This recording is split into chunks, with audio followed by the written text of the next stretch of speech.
大家好，歡迎返嚟理財真講話。今日要同大家拆解一個最近喺全港各大公共交通工具上演緊，而且同大家每日出門口息息相關嘅熱門話題。我哋依家已經嚟到2026年，如果你最近搭港鐵、巴士或者輕鐵，唔知你有冇發現車站入閘機旁邊、巴士站交匯處，甚至乎係車廂入面，出現咗好多穿着制服或者穿着便服嘅查票人員。冇錯，2026年政府同埋各大公共交通機構正喺度進行一場前所未有咁嚴厲嘅查票風暴，而風暴嘅核心就係嚴打濫用樂悠卡同埋各類特惠車票嘅行為。好多人可能會諗，唔係啊嘛，咪又係好似以前咁間中查下票罰下錢。如果你仲係保持住呢種心態，咁就真係太天真太危險啦。今次2026年嘅執法力度，無論係動員嘅人力、執法嘅頻率、懲罰嘅金額，定係背後涉及嘅法律後果，都去到一個歷史新高。今日我就要用最深入、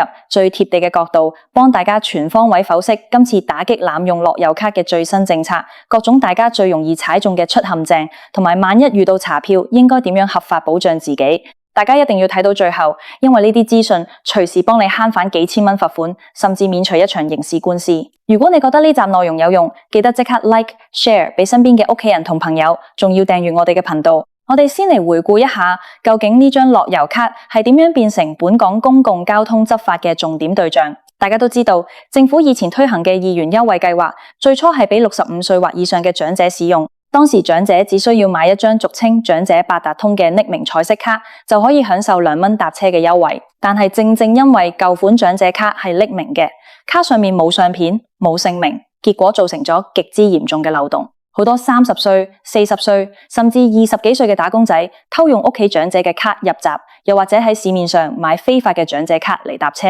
為咗堵塞呢個流失大量公帑嘅大漏洞，政府喺前幾年正式推出個人化嘅樂悠卡，並且將2元優惠計劃嘅合資格年齡降低到60歲。政府更喺2024年的時候徹底取消咗舊款匿名長者八達通嘅2元優惠，規定所有60歲或以上嘅合資格市民必須要申請同埋使用印有個人相片同姓名嘅樂悠卡，先可以繼續享受2蚊乘車優惠。去到2026年，呢個過渡期已經完全結束。換句話說，依家喺市面上所有行緊嘅2元優惠，全部都係實名制，但係偏偏就係有啲人抱住僥倖心態，以為實名制之後查票人員分唔到，繼續鋌而走險。有人拿咗父母嘅樂悠卡去搭車，有人借咗長輩嘅卡去買藥，甚至有人以為只要入閘嗰陣動作快少少就冇人知。結果呢啲行為直接引爆咗2026年呢場全港性嘅打擊行動。我哋睇返最新嘅執法數據同埋現場情況，港鐵、各大巴士公司，包括九巴、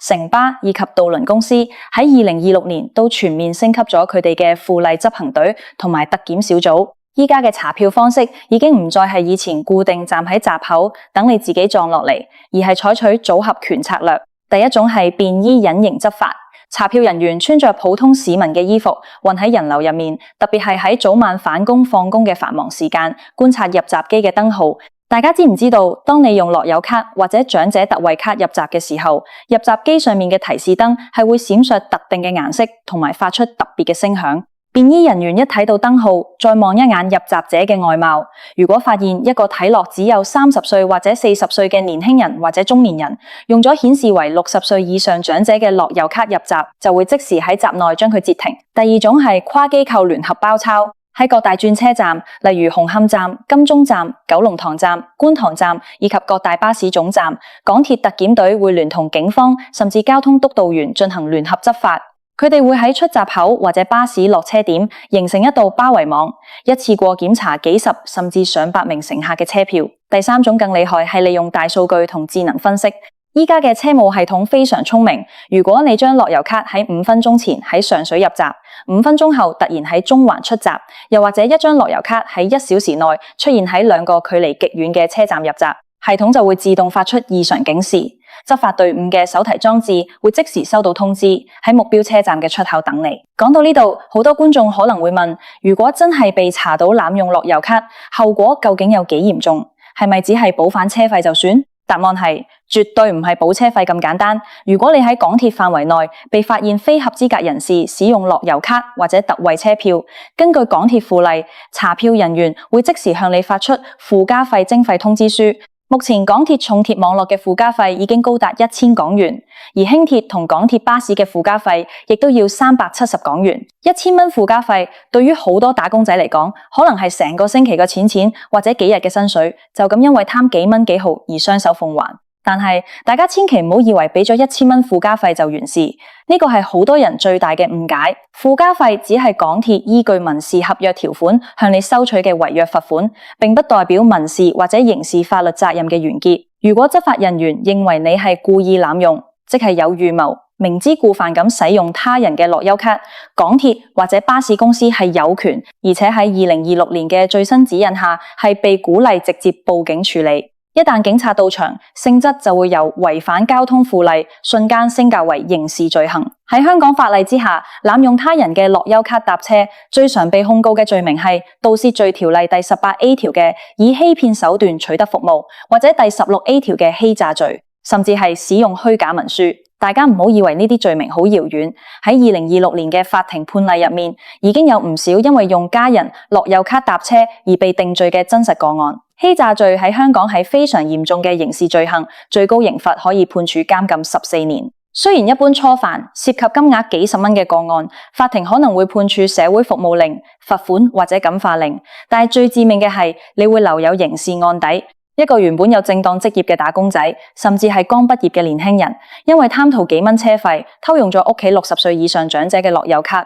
結果被判刑事罪行成立，留低一條欺詐或者盜竊嘅案底。以後想移民、想考公務員、想喺大機構升職，甚至想申請一張保安員證或者金融從業員執照，全部都會因為呢個案底而徹底毀滅。呢個代價比起那1000蚊附加費高出何止千倍萬倍。為咗讓大家更加清晰咁了解，我整理咗幾個喺2026年最容易發生，亦都係最近最多人中伏嘅真實情景。大家不妨對號入座，睇下自己或者身邊嘅人有冇做過呢啲危險行為。第一個常見情景，我稱之為孝順仔女幫手買蟻陷阱。阿添今年35歲，平時好孝順。有一日，屋企嗰個65歲嘅媽媽叫阿添幫手去街市買嘢。阿添出門口嗰陣，媽媽好心咁話：阿添呀，我將樂悠咭擺喺鞋櫃上面，你拿去搭車啦，2蚊咋，幫屋企慳返少少錢啦。阿添冇諗咁多，拎住媽媽將樂悠咭就去搭港鐵。結果一入閘，提示燈一閃，2名便衣特檢隊員即時上前截查。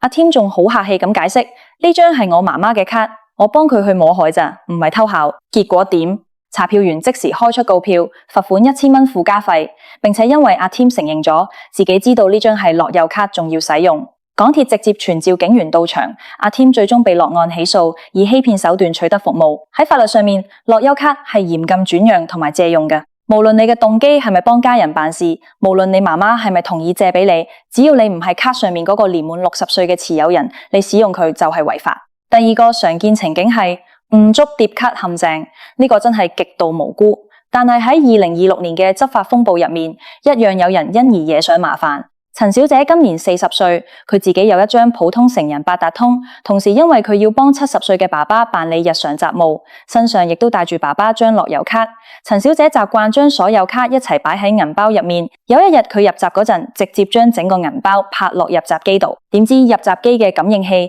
偏偏讀取咗位處外圍嘅樂悠咭，而不是陳小姐嘅成人八達通。入閘機響起咗長者特惠燈號，陳小姐自己冇留意就直入，結果喺出閘嘅時候被查票員截停。一查之下，發現佢用咗爸爸嘅樂悠咭。陳小姐大聲喊冤，話自己根本冇打算用樂悠咭，係機件感應錯誤。自己銀包入面明明有成人八達通。遇到呢種情況，執法隊會點處理？我同大家講，喺2026年嘅最新執法程序入面，查票員會即時檢查你嘅入閘記錄。如果你無法即場證明你係非故意，查票員一樣會先向你發出附加費通知書。雖然陳小姐隨後可以透過書面提出申訴，甚至去到法庭向裁判官解釋自己係無心之失 （lack of criminal intent）， 但係成個過程你講緊要花費幾個月嘅時間，要請律師，要上庭，要向公司請假，承受極大嘅心理壓力。所以大家一定要記住，千祈唔好將樂悠咭同普通八達通擺喺同一個銀包入面拍卡。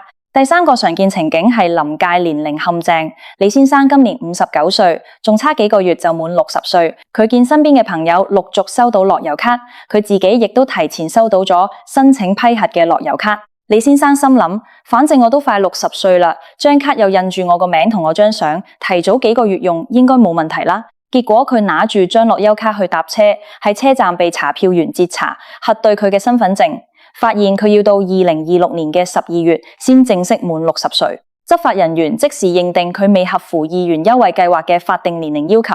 同樣開出告票附加費。大家要明白，政府規定60歲就係精準到你生日嘅嗰一日。喺你未滿60歲生日之前，即使你手頭上已經拎住樂悠卡，你都絕對唔可以提前使用佢嘅議員優惠功能，否則喺法律定義上，你一樣屬於非合資格使用者。講到呢度，我哋一定要從更宏觀嘅角度去睇，點解2026年政府同埋交通機構要搞到咁大，要實施呢場查票風暴，背後究竟有咩深層原因？最核心嘅原因係公帑財政嘅巨大壓力。議員優惠計劃喺以前推出嘅時候，政府嘅財政預算仲算充裕，但係隨住香港人口快速老化，60歲或以上嘅人口比例大幅提升，加上公共交通工具，例如巴士、港鐵、渡輪不斷加價，政府需要為每位2蚊乘車嘅長者補貼嘅差額係呈幾何級數咁上升。喺2026年，政府每年補貼俾各大交通機構嘅議員優惠金額已經高達幾十億，甚至接近8億港元。每多一個人濫用樂悠卡，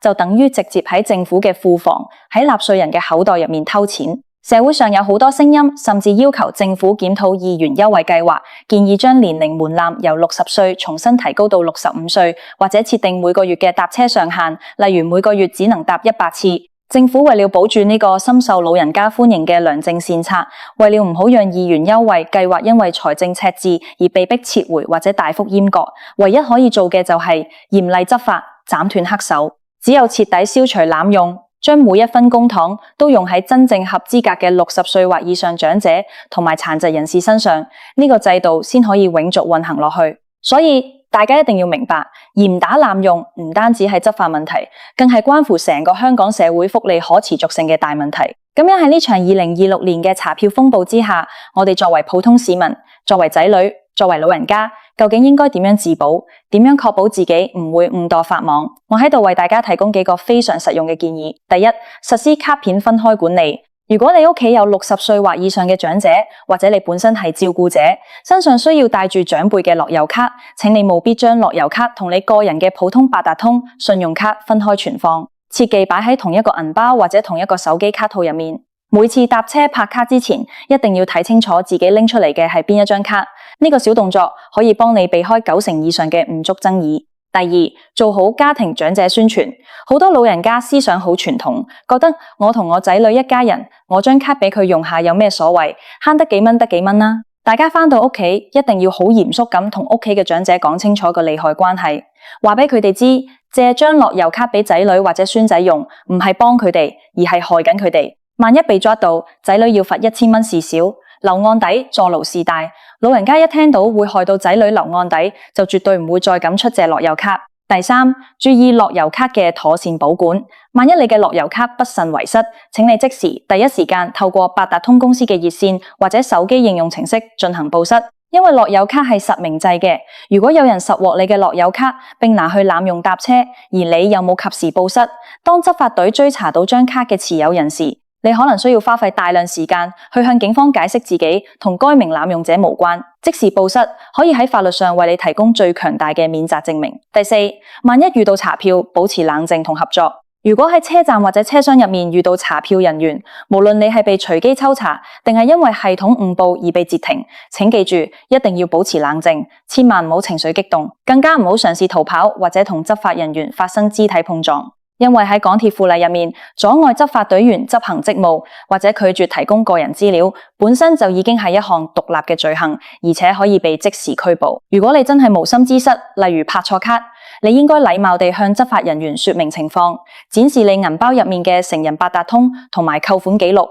要求佢哋喺記錄入面注明你嘅解釋。如果有需要，你可以喺事後透過官方渠道提出書面申訴，只要你行得正、企得正，法律最終會俾到你一個公道。最後，我想對所有60歲或以上嘅樂悠卡持有人講幾句心裏話。議員優惠計劃係社會給予你哋一生辛勞付出嘅一份尊重同關懷，讓大家喺退休或者晚年生活入面可以低成本咁走出社區，見下朋友，做下運動，保持身心健康。呢份權益係非常珍貴嘅。喺2026年呢個執法嚴峻嘅時刻，希望每一位合資格嘅長者都可以好好珍惜同保護呢張樂悠卡，唔好因為一時嘅方便或者親情嘅軟化，將張卡借俾未滿60歲嘅仔女、孫仔或者朋友。你嘅一次私心出借，破壞嘅係成個社會嘅誠信體系，甚至可能間接推動政府縮減呢項福利。同時，對於廣大嘅年輕打工仔同中年朋友，君子愛財，取之有道。每日搭車嗰10幾20蚊車費，